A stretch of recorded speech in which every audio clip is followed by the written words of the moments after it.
9h, 11h, Europe 1 Culture Média. Philippe Vandel. Et je salue Valérie Darmon, bonjour. Bonjour Philippe, bonjour à tous de nouveau. Bonjour Rémi Jacob.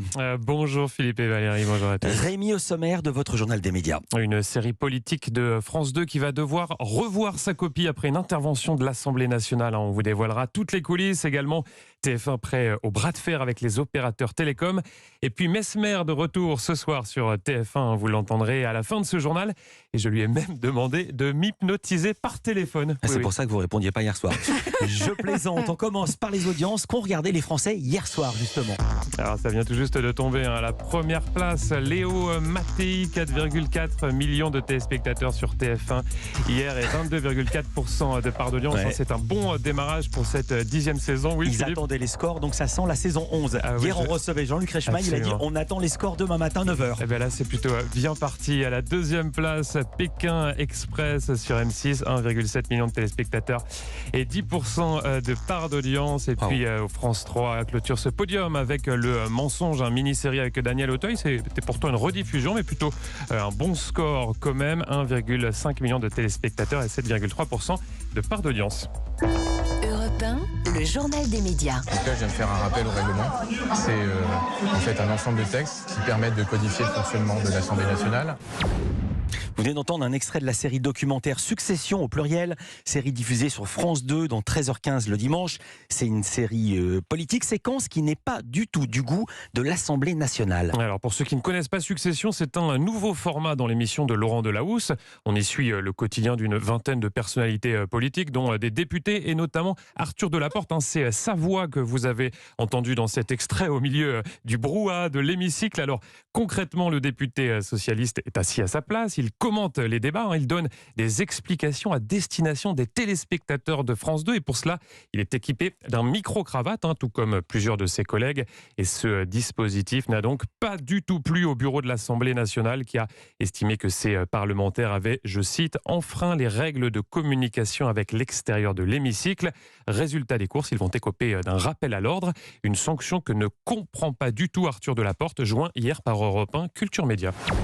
J'estime que rien n'interdit l'utilisation d'un micro-cravate dans l'hémicycle. Parce que le règlement de l'Assemblée nationale, il est assez clair. Il dit qu'on peut donner des peines disciplinaires à l'Assemblée nationale, mais quand on provoque des troubles à l'ordre ou qu'on provoque ce qu'on appelle une scène tumultueuse. Et rien, à ma connaissance, ne s'oppose à l'utilisation de ce qui m'avait été proposé par les journalistes et que j'avais accepté afin d'informer le public.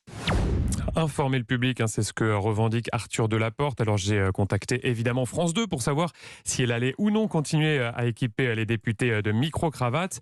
Avant, il y avait une zone grise, m'a-t-on expliqué, mais la conférence des présidents a décidé que ces micros n'étaient pas autorisés dans l'hémicycle, poursuit la chaîne, qui indique qu'elle va donc se conformer à cette décision. Donc vous l'avez compris, plus de micros dans l'hémicycle, c'est une information Europe 1, mais une série qui évidemment ne va pas s'arrêter car selon France 2, de nombreuses séquences se passent en dehors de l'hémicycle. La chaîne qui m'a confié également, c'est très drôle que depuis la diffusion du premier épisode de cette série, plusieurs personnalités politiques se sont spontanément portées candidates pour y participer. On attend la liste. Et puis Bruno Donnet va revenir également à 9h40 sur cette affaire des micro-cravates dans ses télescopages.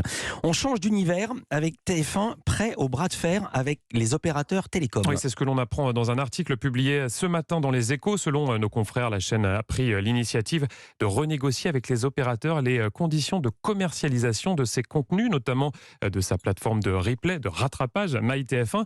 Et les discussions seraient tendues, en particulier avec Orange, indiquent Les Échos, principal point de crispation.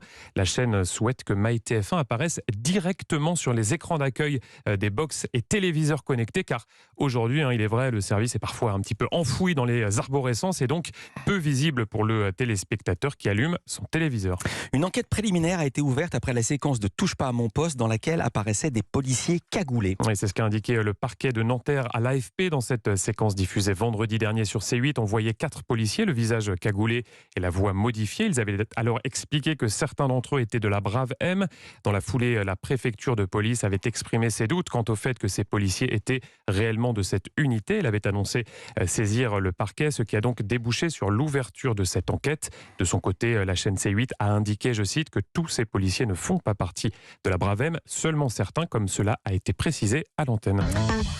On avait reçu son cerveau ici dans cette émission. Air Cocaïne bat des records de visionnage sur MyCanal. Ah oui, Air Cocaïne, c'est cette série documentaire en 4 épisodes qui raconte une affaire judiciaire rocambolesque, une affaire qui débute en 2013 avec l'arrestation à l'aéroport de Punta Cana de 4 Français, 2 pilotes et 2 passagers qui étaient en possession de 700 kilos de cocaïne. Et depuis son lancement le 22 mars dernier, eh bien, la série cumule 3 millions de visionnages, soit le meilleur démarrage historique pour un documentaire Canal+, selon la chaîne. Mesmer va tenter de battre son propre record du monde en hypnotisant 1000 personnes au même moment.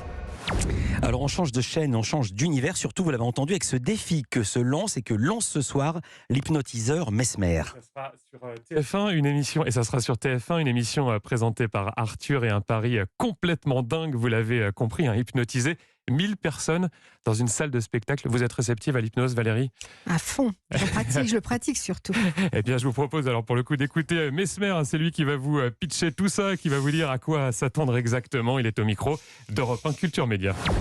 Dans la foule où il y a 4000 personnes, je vais hypnotiser le plus de gens possible en moins de 6 minutes. Je vais tenter de battre mon record du monde, qui est de 854 personnes en 6 minutes. Pendant toute la soirée, je vais mettre en condition les gens pour les préparer à vivre cette dernière expérience de la soirée. Alors, on a des numéros loufoques où les gens du public ont la chance de participer sur scène avec nous. On peut se retrouver avec une centaine de personnes du public qui se retrouvent à vivre l'hypnose dans la salle pendant ces numéros.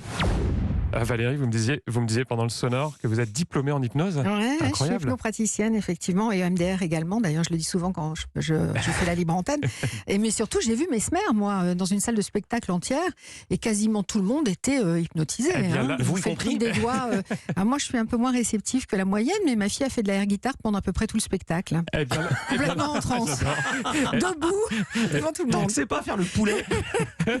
Eh bien là, vous n'avez pas à être dépaysant, puisque c'est un petit peu ça l'esprit de ce spectacle, de ce record du monde qui a été enregistré au Dôme de Paris avec donc des anonymes dans le public, mais aussi des personnalités, alors pas vous Valérie, mais d'autres personnalités qui ont été hypnotisées par Mesmer, et notamment Baptiste Giabiconi. Le mannequin, vous allez l'entendre, est plongé dans un bain de glace à 0 degré, et grâce au pouvoir de Mesmer, eh bien, ça ne lui fait pas grand-chose. Ça fait 40 secondes maintenant qu'il est dans cette eau à 0 degré. Aucune sensation au niveau du corps, pas un frisson, aucune chair de poule non plus. Oh, il pointe un peu quand même. On est bien, l'eau est bonne, hein? L'eau est très très bonne. Je vous invite à venir m'accompagner si vous avez envie. C'est un régal. Baptiste Giabiconi, incroyable, sous l'emprise de Mesmer. Il faut le faire venir ici, d'ailleurs, en studio.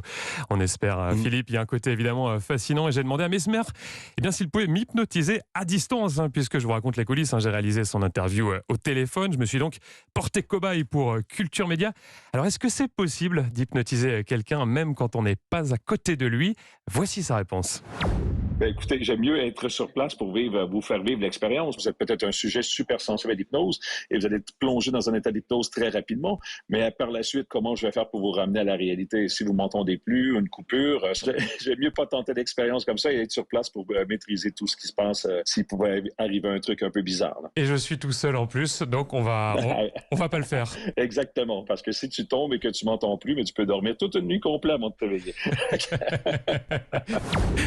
Effectivement, j'étais tout seul chez moi, donc il n'a pas voulu m'hypnotiser. C'était Mesmer qui sera donc ce soir sur TF1 et qui est également actuellement en tournée jusqu'en juin, un petit peu partout en France, dans tous les zéniths. Merci beaucoup Rémi Jacob. À lundi pour un nouveau journal des médias. Vous vous réveillez pour lundi matin. Lundi, je vous assure.